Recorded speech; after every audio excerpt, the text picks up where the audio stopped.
What's up guys? So, welcome back sa ating YouTube channel. So, for today's video, mag-unlock tayo ng closed throttle backfire sa UMA M9. So, closed throttle backfire. Yun yung yung pagbitaw mo ng throttle, saka pa siya magba-backfire. Kasi yung isang backfire, open backfire. Yung pagpiga mo, saka pa siya magba-backfire. Ngayon, yung closed throttle, pagbitaw mo ng throttle, saka pa siya magba-backfire. So, tara, let's go.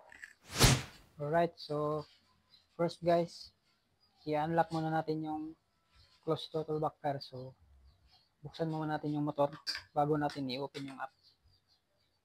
Tapos nyan, pagbukas ng motor, i-on natin yung app. Yan. Tapos, antayin natin na mag-connect siya sa motor. Pag nag-green na to. Yan. Tapos, punta ka sa upgrade. Ito. So, tignan muna natin yung backfire natin. Backfire.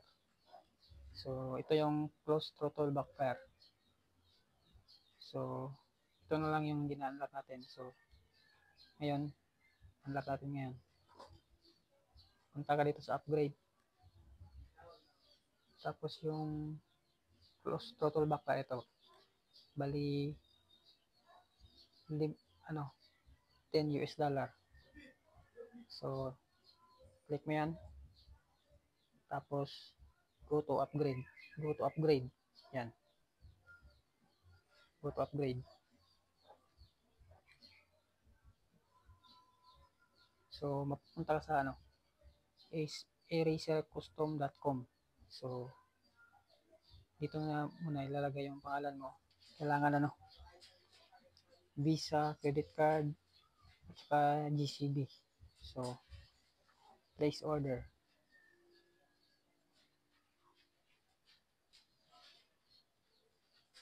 So, pagtapos nyan, lagay natin yung card natin. Okay, and submit.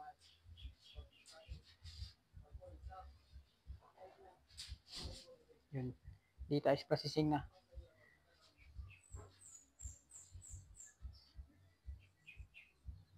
So, yun na guys. One time OTP. Magsisend yan ng one time OTP yung So, yun yung OTP. Nalagay natin yung OTP galing Land Bank.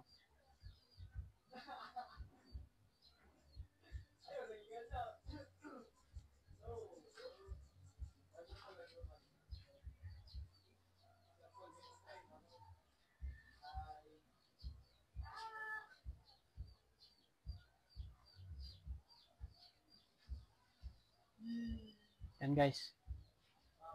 So, nagpa-process na.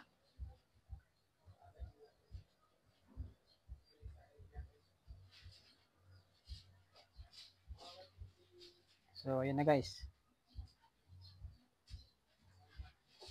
So, yun na guys. Tapos na. Kung successful payment na tayo. 300. So, backfire. Wala pa. Antay-antay muna guys. So, try natin i-reset yung motor.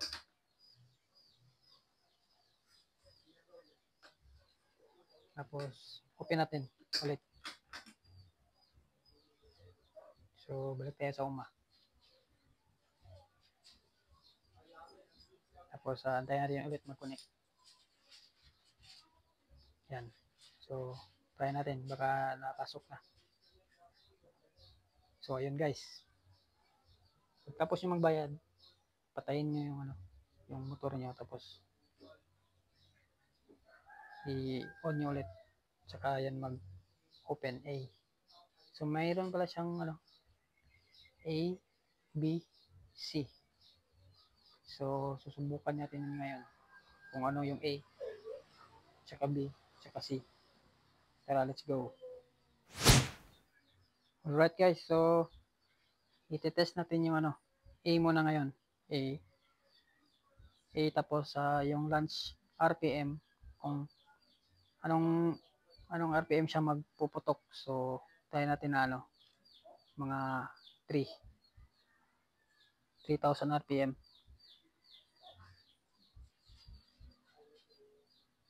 So ayan. So A tapos 3,000 RPM. Tara, let's go. Alright guys, so first try.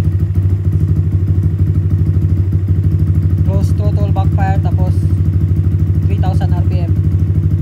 Let's go.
Alright, what's up guys? So, ngayon, susubukan natin na nakatakbo tayo.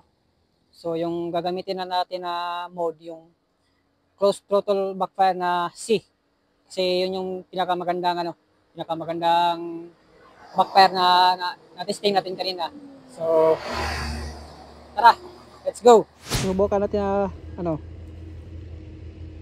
una i-prepare muna natin yung yung close throttle backfire.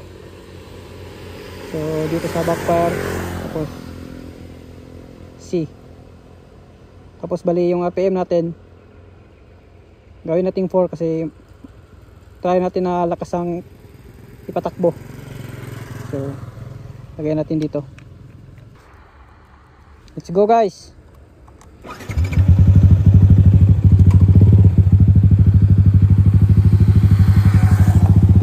4,000 RPM guys.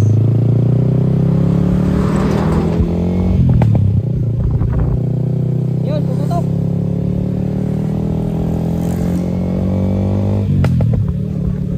Kita nyo, pag 4 pumutok, pag change gear.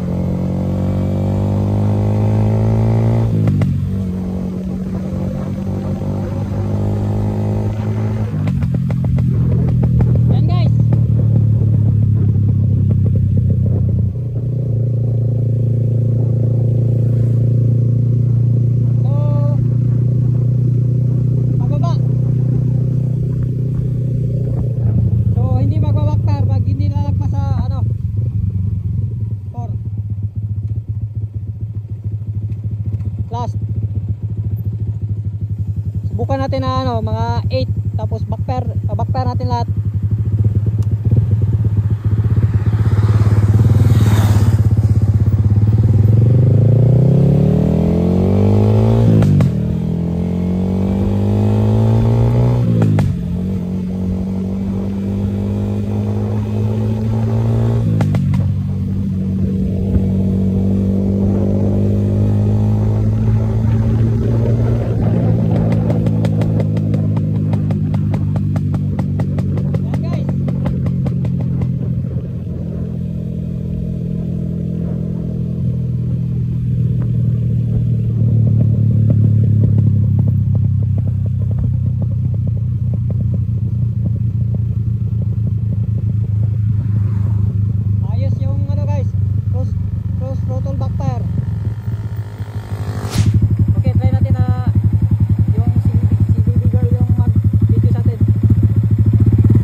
Alright guys, so yun na guys, tapos na nating i-testing sa daan yung yung closed throttle backfire. So nakita nyo naman na sobrang ganda. So sa mga naka M9 ECU na gustong bumili, tapos kung may mga tanong kayo, kung may gusto kayong malaman kung M9 ECU, i-comment nyo lang sa baba para gawa natin ng video.